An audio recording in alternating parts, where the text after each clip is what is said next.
Welcome. It's Friday. It's time for the Security Token Show. All the latest, greatest happening in RWAs and tokenization. We're your hosts. I'm Herwig Konings, of course, joined by my co-host, Kyle. How are you today?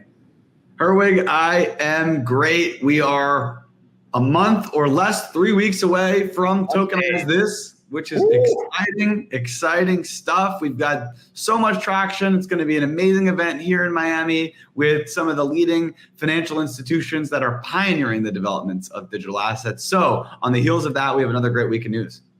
All the biggest blockchains, all the biggest banks, all the biggest players in RWAs, they're going to be there. Go check out the lineup at summit.stm.co. There is another price increase May 1st, folks. So get your tickets now. And we're excited to see you down here in Miami. But with that, Kyle, we've got a heck of a show to go into. So let's dive right into the market movements.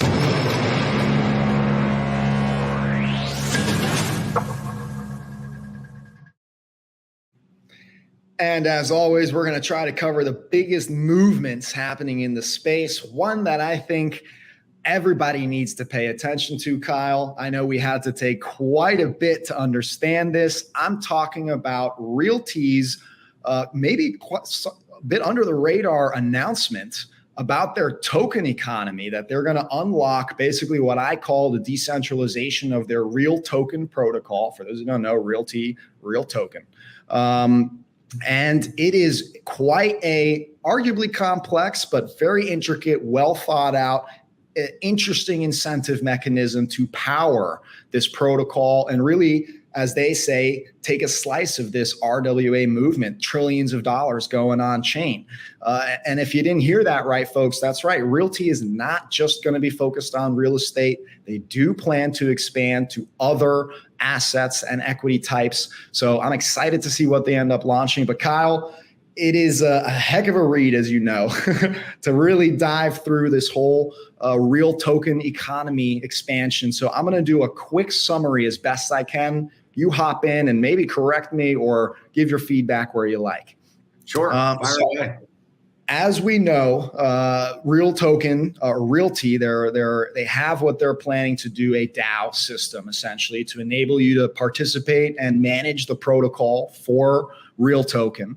And this is a big deal, seeing as they just launched their first offering for RealT itself as an equity. So we know that they're going to expand, as I just mentioned, but they're planning to do this in a decentralized fashion, which means they have to have a token to power all of this, a governance token, as they are referred to. And that's what they announced, their REG token. That stands for Real Token Ecosystem Governance token, right? And so these REG tokens are your governance tokens to participate in this. And they're actually going to be doing an airdrop for anybody that's been participating on RealT whatsoever in the last 5 years. They've probably already done a snapshot. They plan to release out of the 500 million tokens, which is, may slightly change, they say, is ultimately about 3.5% at most that will get airdropped to the people that already participated.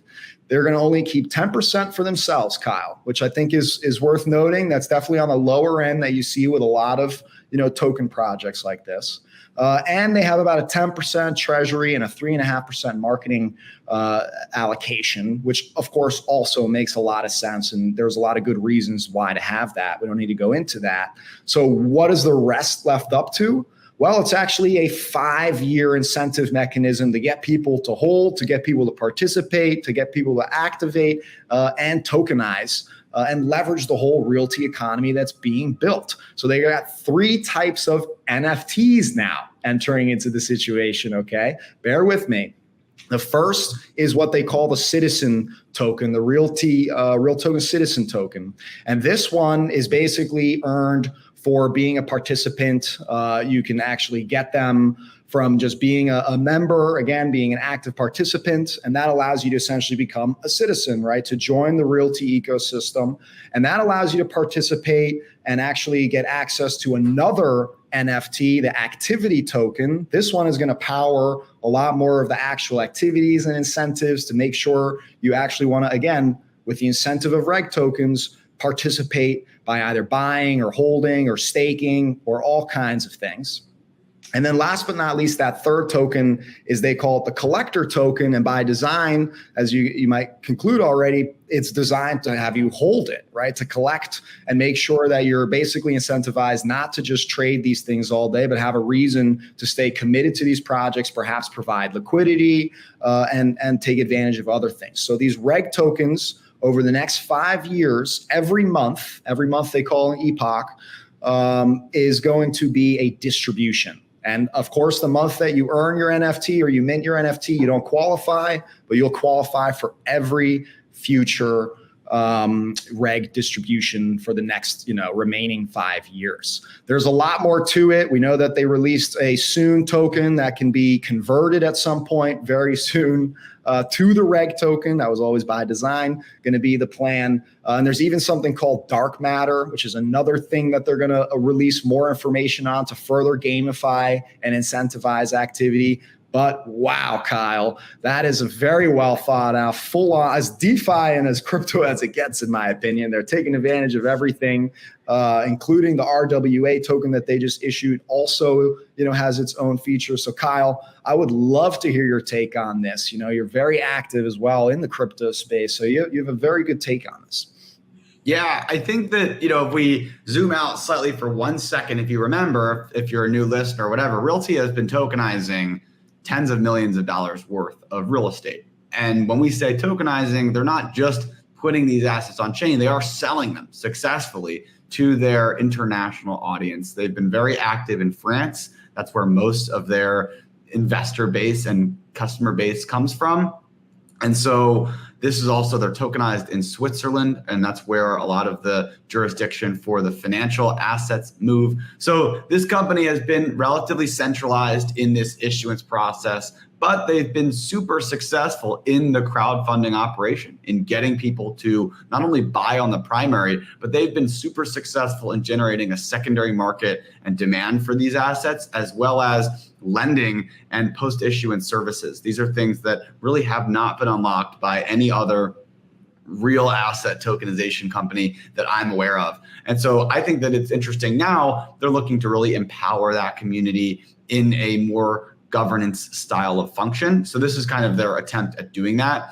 The thing that I like about their NFT structure is that this, from my perspective, is probably the most, let's say, legitimate or effective use case for NFTs in terms of representing someone's status or access within an individual, financial economy, within a particular community. It can allow you to token gate specific actions or activities. It can tie all of your track record back to one underlying token, which is represented by that NFT and has metadata across all of your transactions, all of your permissions.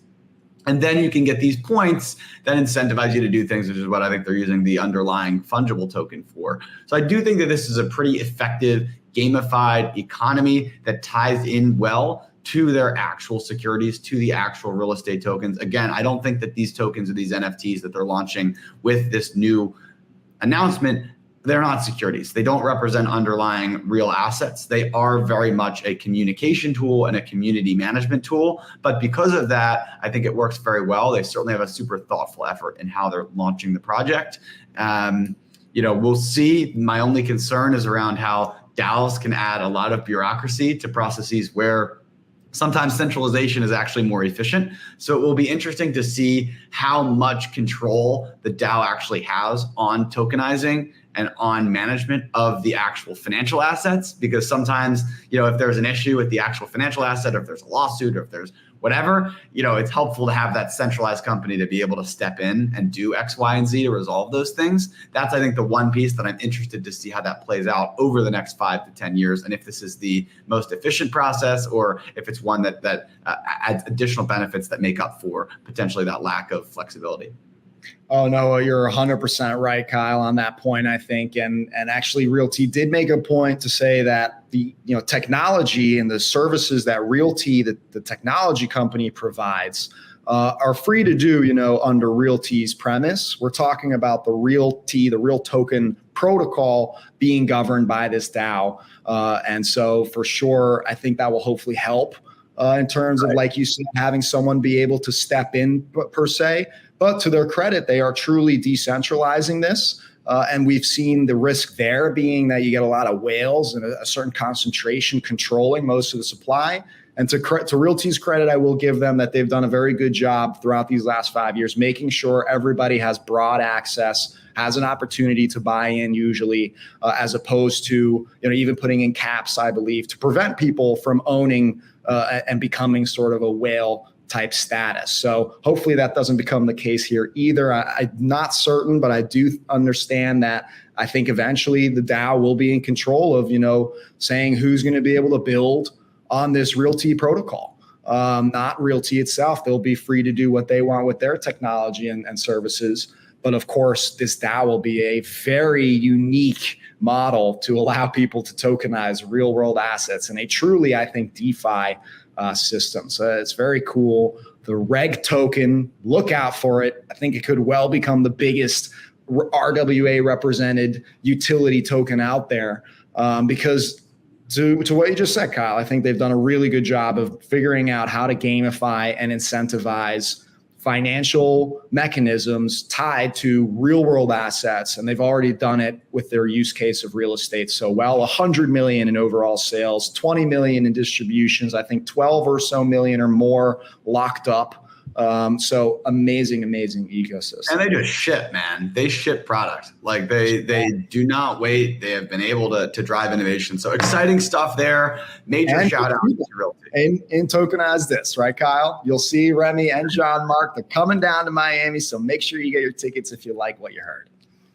And into our next article here, Herwig, we do have a new tokenized U.S. Treasury bill to fit the bill with respect to what we've seen over the last 18 months. This comes from PV01. This is a new company, and they are tokenizing a $5 million note. This is in one single issuance, as far as I understand. It was issued on April 8th and redeemed a week later, with market makers B2C2, Block Tower Capital, and Key Rock being the main participants here underwriting this. PV01 is Bermuda-based, and so we've seen a lot of treasury opportunities. This is another product coming to market. The CEO of the company, Max Boonin, came out and did say that they want to launch additional corporate bonds with real companies underlying as opposed to just a treasury note. That's what they're going to be working on moving forward. But this is, I don't know, count it 12, 13, 14 issuers that are launching tokenized treasuries. This does seem to be a pretty legitimate use case so far in the token economy.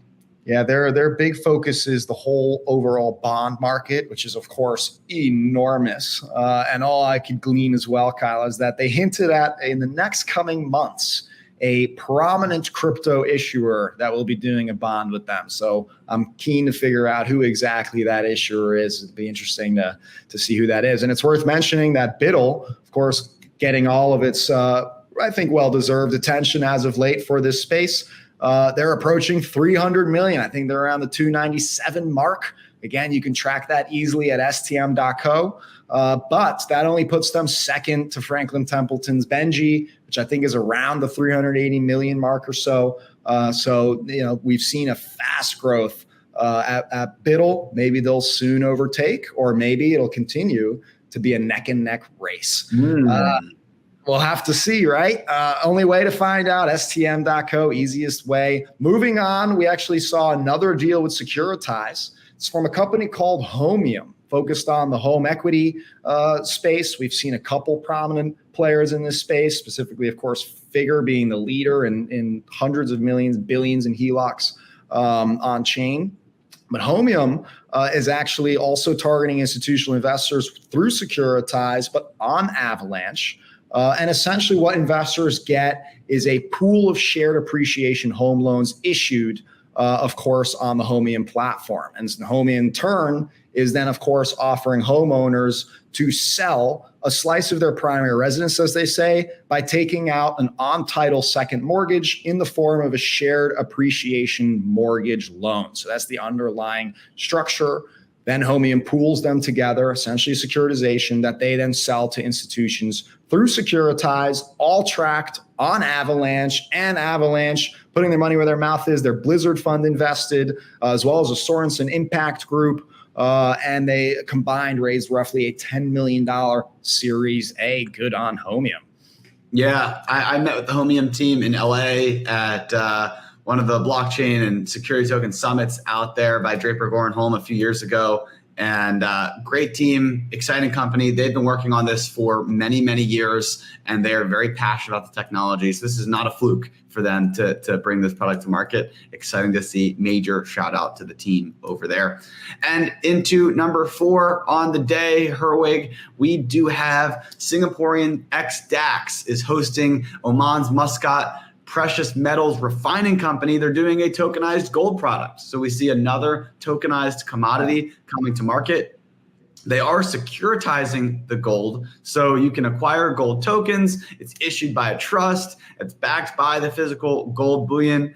And we've seen this. I think that I was just looking at Paxos Gold. They've done hundreds of millions of dollars in market cap for their gold token. We've seen many other gold issuers. This is probably getting close to $1 billion industry already in just tokenized gold and potentially other commodities. So Singapore, Oman, this is a great opportunity for global expansion of tokenized commodities. Exciting to see this coming to market. I think that to drive adoption of these tokenized RWAs, you need all different parts of it. You need the securities, the investments, you need the commodities and the real assets, you need the stable coins and the transactional methods between it, and then of course the infrastructure and community in between. Everything is going to get tokenized. And of course, gold is absolutely part of that picture. HSBC, another big mover in the space on this. I think you're probably well right about your statement around the $1 billion mark. It's definitely in the hundreds of millions. This is a big space, and that's very fragmented. A lot of different structures to it as well that we've seen come to market in order to get sort of exposure to gold. I don't think we're going to see this trend go anywhere, especially as we've talked so importantly about liquidity funds and how they create a basis. Well, a lot of liquidity funds and a lot of bigger, use cases might consider gold and other things as part of their, treasury. And especially when you start to tie in DeFi and you can take your gold tokens and start getting loans and other things like that, I think it's going to unlock that asset in a whole new way we have never really even seen before. So very cool stuff. Good on SDAX and the NPMT gold token. And last but not least, Kyle, I think we got to let everybody know about something that will absolutely shake up the market, which is a potential stablecoin bill. Now, we've seen this trend in the past. We've got yet another one from the very popular Senators Loomis and Gillibrand. They have been big crypto pioneers pushing a lot of legislation. And this one specifically, of course, focuses on making a framework regulation for stablecoins. Number one, ensuring that it is maintaining a one-to-one reserve and prohibiting unbacked algorithmic stablecoins, at least in the United States, right? Prevents also illicit or unauthorized use of stablecoins by issuers and users, AKA they're going to force these stablecoin issuers to make sure they have all the controls in place. Surprise, surprise, they probably already do. You've seen use cases where Tether and USDC and others have frozen, situations because of illicit activity. So it's probably already there, but now it's going to be mandated. And last but not least, they would create federal and state regulatory regimes for stablecoin issuers that preserves the dual banking system, because this whole thing is under the guise, of course, of protecting the US dollar dominance as the number one world reserve currency in the world. Something I do support, but is this the right approach? Do we need this framework? Is this going to potentially lessen or weaken stablecoin activity and innovation and adoption in the United States, Kyle? I think that traditionally I tend to be a smaller government overreach kind of guy, because I just see that bureaucracy often can prevent innovation. But I think that after being in this space for a decade now, I think that the thing that excites me the most out of this is creates new branches, because whatever exists today that we're using to try to regulate this stuff is not working. It's not, it's just inefficient. I do think that at this point, we probably do need a new specific body that's in charge of being up to date on this stuff, that specifically focuses on the impact and implications here and is in charge of some of these things. And maybe that starts small. Maybe it starts with just stable coins, but we're seeing, the crypto native banks like Avanti are getting shut down by the Fed in a way that doesn't seem like it's exactly the way that those reach and oversee, those restrictions were intended to be used. Then you're seeing, other banks getting shut down. Then you're seeing, the SEC being very non-committal on their positions. You see the CFTC fighting for those turf wars. I think at some point we are going to need a specific organization that's responsible for some of these financial innovations. So if this is the first place to start, I think it makes sense because stablecoins do seem to be a very legitimate use case because of the cost savings in sending dollars from one place to another using stablecoins. So this makes a lot of sense to me. The question will be that number 2 point that you mentioned, Herwig, prevents illicit and unauthorized use of stablecoins. Is that just going to be controls like you mentioned? Is that every participant needs to KYC AML, which if that's the case, that's probably even more stringent of rules than we see today with traditional cash. So is this just a kind of another attempt at locking down some of these things? And that certainly would make a competitive disadvantage for a US regulated stablecoin versus an international stablecoin that wouldn't have to follow those things. So it'll be fascinating to watch how these dynamics change over time. Some might say it's even a ruse to get to the path of a CBDC here in America.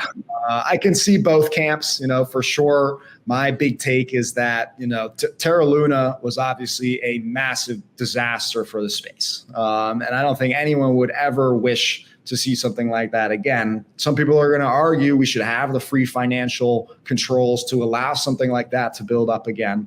But I think it was so bad for the space, so negative, that I would certainly never want to see that happen again in some capacity to that size. There needs to be something to try to prevent that from getting too big and happening again. That's right.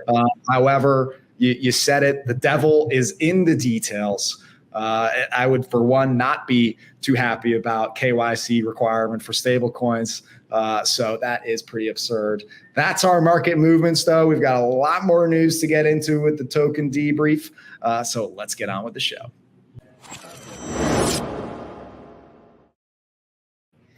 Okay, now it's time to cover the rest of what happened this week. So let's get right to it, starting with Centrifuge. They announced a 15 million Series A. No small amount of cash, and it was led by Parify Capital and Greenfield, and the whole round was overall oversubscribed. And next we saw HSBC lead an investment into HQLAX's Series C, alongside already existing shareholders, including BNP Paribas, BNY Mellon, Citigroup, Deutsche Börse Group, Goldman Sachs, and JP Morgan. In the release, they also mentioned that HSBC is going to be connecting to their platform naturally, both as an agent lender and as a bank borrower. So look out, folks, because it's also off the heels of HSBC launching a tokenized gold product in Hong Kong recently, as well as announcing plans to expand to other asset classes.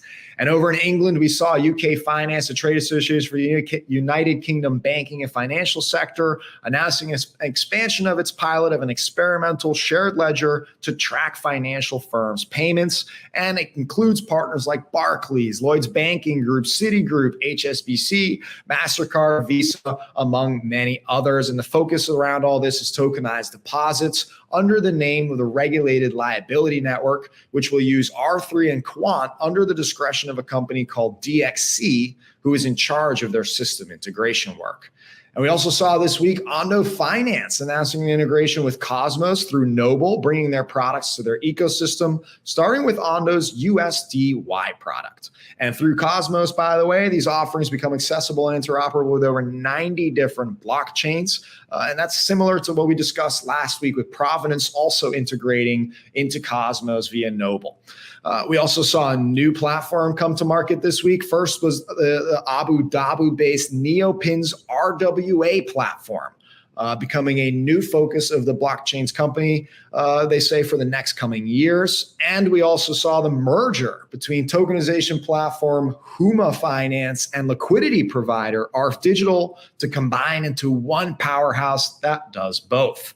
And the last transaction to cover in Web3 here, venture firm Taisu Ventures, which announced an investment into CoinStreet Group's RWA arm called CS Pro. The amount is unknown, but it also sees the firm becoming a strategic advisor to CS Pro. And ending the segment is something I think worth paying attention to, a sign of further adoption and institutionalization, if you will, of tokenization, which is the IOSCO. That's the International Organization of Securities Commissions. They published an update to its working plan to include financial asset tokenization as well as artificial intelligence. But folks, that's 238 member securities regulators from around the world that are going to be talking RWAs and tokenization. There is no stopping this movement. And that's all we got. We are done with the news. It's time now for Kyle and I to pick some winners. And without further ado, we have the best segment in all of tokens, in all of blockchain media. It is, of course, the companies of the week. This is the segment where Herwig and I pick two companies. This is 233 episodes in a row where we pick two companies that we want to shout out for doing some amazing things in the space. They deserve a little bit of extra recognition and a ticket into our Company of the Year award at the end of the year, which is almost going to be 5 years running, provided that we make it another 8 months. So, Herwig, without further ado, please give me your winner for this April 19th. This was a tough one, Kyle. This was a tough one. I mean, I got to give a lot of props to RealT and their incredible ecosystem that they're rolling out through their sort of DAO governance model. It is incredible. It is going to be a huge fraction based on what they've already accomplished in the space to come. But, I personally tend to always stray on what's really having an impact on the week. And so I had to give it to Homium. Homium is my company of the week, Kyle, because not only did they raise a $10 million Series A, which we've seen a few other companies start to do similar. We've seen that in the past. They are also helping signal to the world that RWAs are hot, they're sexy, let's invest in infrastructure, still plenty of opportunity.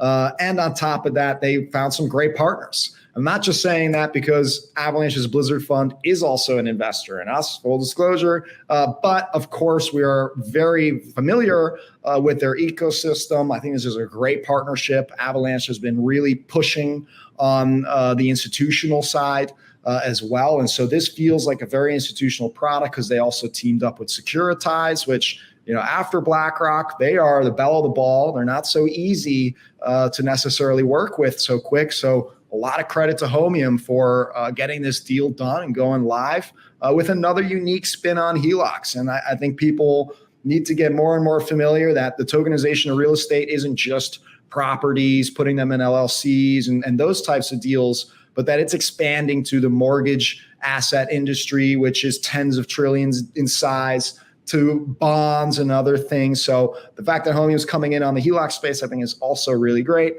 Also, I'm a fan of their name. It's fun to say, Homium, you're my company of the week. Great winner, great team, exciting developments in tokenized real estate, and a novel kind of attempt at doing it with this kind of setting aside a piece of your asset for appreciation to offset some of those fees and expenses. Makes a lot of sense. It's kind of like a rent to earn model, but in a different way. But that's similar kind of novel structure in terms of setting up these contracts. So it's exciting to see. Now we've got one winner left. Kyle, who you got? There could only be one Herwig this week, and I think it's my winner, which has the largest fundraising announcement of the week. That is Centrifuge. Centrifuge has been in the game for a while with their Tin Lake protocol from years ago that we've covered on the show, and doing shipping and invoicing and all kinds of illiquid assets and accounts receivable, all the way till today, where they're building lending markets and pools to drive on-chain liquidity to real-world assets. They've seen a lot of success in their work with Block Tower in the past, and now they've launched a new fundraising announcement, $15 million with Parify Capital and Greenfield leading. They had Coinbase or Circle Ventures on there, alongside Arrington Capital and some others. And they're really trying to cover the market with the technology as well as driving liquidity to the space. This is a problem that not enough companies are trying to solve, Centrifuge being the leader in the space right now.